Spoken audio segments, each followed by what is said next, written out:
Ladies and gentleman, ರಾಜ್ಯದಲ್ಲಿ ಈಗ ಎಲ್ಲೆಡೆ ಬೈ ಎಲೆಕ್ಷನ್ ಸದ್ದು. ದಾವಣಗೆರೆ ಮತ್ತು ಬಾಗಲಕೋಟೆ ಕ್ಷೇತ್ರಗಳಿಗೆ ರಾಜ್ಯದ ಘಟಾನುಘಟಿ ನಾಯಕರು ಅದ್ದೂರಿಯಾಗಿ ಎಂಟ್ರಿ ಕೊಡ್ತಾ ಇದ್ದಾರೆ. ಇಲ್ಲಿವರೆಗೂ ಕೂಡ ಚುನಾವಣಾ ಪ್ರಚಾರದಿಂದ ದೂರವೇ ಉಳಿದಿದ್ದಂತಹ ಕೆಪಿಸಿಸಿ ಅಧ್ಯಕ್ಷ ಟ್ರಬಲ್ ಶೂಟರ್ ಡಿಕೆ ಶಿವಕುಮಾರ್ ಇಂದಿನಿಂದ ದಾವಣಗೆರೆ ದಕ್ಷಿಣ ಕ್ಷೇತ್ರದಲ್ಲಿ ಪ್ರಚಾರವನ್ನ ನಡೆಸಲಿದ್ದಾರೆ. ಬೈ ಎಲೆಕ್ಷನ್ ಎಕ್ಸ್ಪರ್ಟ್ ಅಂತಾನೆ ಕರೆಸಿಕೊಳ್ಳುವಂತಹ ಕನಕಪುರದ ಬಂಡೆ ಶತಾಯ ಗತಾಯ ಕಾಂಗ್ರೆಸ್ ಪಕ್ಷದ ಅಭ್ಯರ್ಥಿಯನ್ನ ಗೆಲ್ಲಿಸಿಕೊಂಡು ಬರುವಲ್ಲಿ ತಂತ್ರಗಾರಿಕೆಯನ್ನ ಹೆಣೆಯಲಿದ್ದಾರೆ. ಅವರ ತಂತ್ರಗಾರಿಕೆ ಮತ್ತು ರಾಜಕೀಯ ದಾಳಗಳು ಹೇಗಿರ್ತದೆ ಅನ್ನುವಂತಹ ಬಗ್ಗೆ ನಾನು ನಿಮಗೆ ಮಾಹಿತಿಯನ್ನ ಕೊಡ್ತೇನೆ. ಎಸ್ ವೀಕ್ಷಕರೇ, ನೆಲ ಜಲ ಭಾಷೆಗಾಗಿ ಪ್ರಾಮಾಣಿಕ ಪತ್ರಿಕೋದ್ಯಮ, ನೀವು ನೋಡ್ತಾ ಇದ್ದೀರಾ ಫೋಕಸ್ ಟಿವಿ. ನಾನು ಪವಿತ್ರ.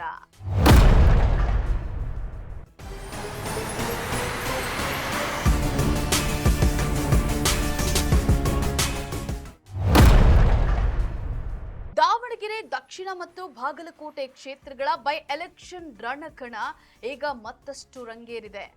ಘಟಾನುಘಟಿ ನಾಯಕರ ನಡುವೆ ಚುನಾವಣಾ ಪ್ರಚಾರಕ್ಕೆ ಈಗ ಕಾಂಗ್ರೆಸ್ನ ಬಂಡೆ ಪ್ರಬಲ ಶೂಟರ್ ಎಂದೇ ಕರೆಸಿಕೊಳ್ಳುವಂತಹ ಡಿಕೆ ಶಿವಕುಮಾರ್ ಅಧಿಕೃತವಾಗಿ ಎಂಟ್ರಿ ಆಗಿದ್ದಾರೆ.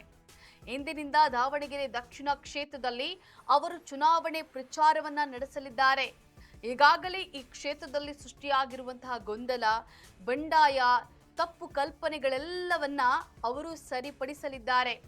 ಬಹಳ ಪ್ರಮುಖವಾಗಿ ಕಾಂಗ್ರೆಸ್ಸಿನಿಂದ ಮುನಿಸಿಕೊಂಡಿರುವಂತಹ ಸ್ಥಳೀಯ ಮುಸ್ಲಿಂ ಮತದಾರರು ಮತ್ತು ಮುಖಂಡರನ್ನ ಅವರು ಮನವೊಲಿಸಲಿದ್ದಾರೆ.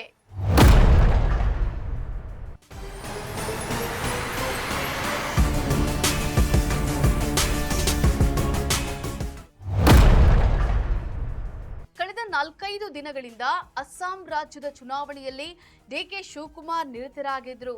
ಆದ್ರೆ ಯಾವಾಗ ದಾವಣಗೆರೆ ದಕ್ಷಿಣ ಕ್ಷೇತ್ರದ ಭಿನ್ನಮತ ಬಂಡಾಯ ಹತೋಟಿಗೆ ಬರಲಿಲ್ವೋ ಆಗ ಅಸ್ಸಾಂನಿಂದ ರಾಜ್ಯಕ್ಕೆ ವಾಪಸ್ಸಾಗಿ ಇಂದು ದಾವಣಗೆರೆಗೆ ಎಂಟ್ರಿಯನ್ನ ಕೊಟ್ಟಿದ್ದಾರೆ.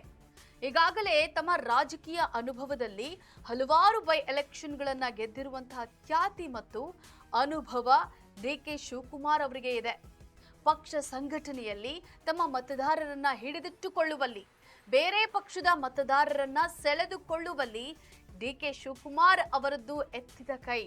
ಈ ನಿಟ್ಟಿನಲ್ಲಿ ಅವರು ತೆಗೆದುಕೊಳ್ಳುವಂತಹ ನಿರ್ಧಾರಗಳು ಪಕ್ಷಕ್ಕೆ ಯಾವತ್ತೂ ಕೂಡ ಅನುಕೂಲಕರವಾಗಿರುತ್ತದೆ.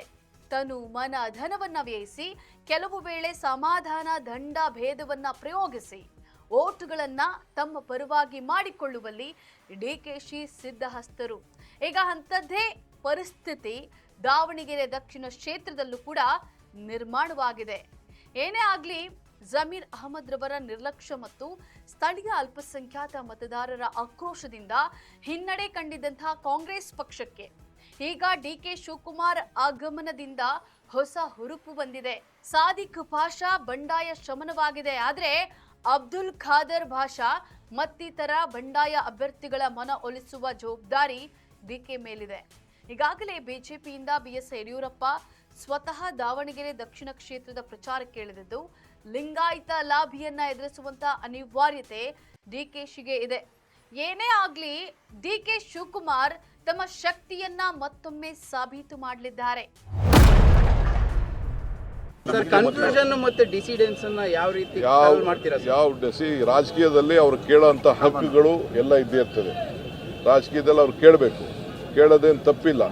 ಎಲ್ಲರೂ ಕೇಳ್ತಾರೆ, 16 ಜನ ಕೇಳ್ತಾರೆ, ಹರ್ ಇರ್ತಾರೆ, ಪಕ್ಷಕ್ಕೋಸ್ಕರ ದುಡಿದಿರ್ತಾರೆ. ಸೊ ನಾವು ಇರೋದು ಒಂದು ಸೀಟು, ಎಲ್ಲರಿಗೂ ಕೂಡ ಪವರ್ನ ಶೇರ್ ಮಾಡೋಂಥ ಕೆಲಸ ನಾವು ಮೊದಲಿಂದ ನಾವು ಮಾಡ್ಕೊಂಡು ಬರ್ತೇವೆ. ಎಲ್ಲ ವಿಚಾರ ಕೂಡ ನಾವು ಬಗೆಹರಿಸ್ತೇವೆ. ಡಿಸಿಡೆನ್ಸ್ ಯಾವುದೂ ಇಲ್ಲ. ಒಬ್ಬರು ಮಾತ್ರ ನಾಮಿನೇಷನ್, ಅದು ನಮ್ಮ ಪಕ್ಷದ ಶಿವಶಂಕರಪ್ಪನ ಇವರವರು ಆತ್ಮೀಯರವರು, ಪಟ್ಟ ಶಿಷ್ಯ ಅವರು ಕೂಡ ಸರಿ ಮಾಡ್ತಾರೆ. ಇನ್ನೊಂದು ಇಬ್ಬರಿದ್ದಾರೆ, ಅವ್ರ ಹತ್ರ ಕೂಡ ನಾವೆಲ್ಲ ಮಾತಾಡ್ತಾ ಇದ್ದೇವೆ. ಇದೊಂದು ಕುಟುಂಬ, ಇಡೀ ದೇಶದಲ್ಲೇ ನಾವು ಆ ಕುಟುಂಬಕ್ಕೆ ನಾವು ಶಕ್ತಿ ತುಂಬುವಂಥ ಕೆಲಸ ನಾವು ಮಾಡ್ಕೊಂಡು ನಾವು ಬಂದಿದ್ದೇವೆ. ಅಂದರೆ ಎಲ್ಲ ವರ್ಗದ ಜನರಿಗೆ ಸಾಮಾಜಿಕವಾಗಿ ಮಾಡ್ಕೊಂಡು ಬಂದಿದ್ದೇವೆ. ಅದನ್ನೆಲ್ಲ ನಾವು ಸರಿ ಮಾಡ್ತೇವೆ. ತಮ್ಮ ಆಪ್ತರೂ ಆಗಿರುವಂತಹ ಎಸ್ ಮಲ್ಲಿಕಾರ್ಜುನ್ ಅವರ ಮಗ ಸಮರ್ಥ ಮಲ್ಲಿಕಾರ್ಜುನ್ಗೆ ಗೆಲುವು ತಂದು ಕೊಡುವಲ್ಲಿ ಶತಾಯ ಗತಾಯ ಶ್ರಮಿಸಲಿದ್ದಾರೆ. ಡಿಕೆಶಿ ಅವರ ಈ ತಂತ್ರಗಾರಿಕೆ, ಶ್ರಮ ಕಾಂಗ್ರೆಸ್ ಪಕ್ಷಕ್ಕೆ ಜಯ ತಂದು ಕೊಡ್ತದೆಯಾ ಅನ್ನೋದನ್ನ ಕಾದು ನೋಡ್ಬೇಕಿದೆ. ಇದಾಗಿತ್ತು ಇವತ್ತಿನ ಅಪ್ಡೇಟ್ಸ್. ನೆಲ ಜಲ ಭಾಷೆಗಾಗಿ ನೋಡ್ತಾ ಇರಿ ಫೋಕಸ್ ಟಿವಿ.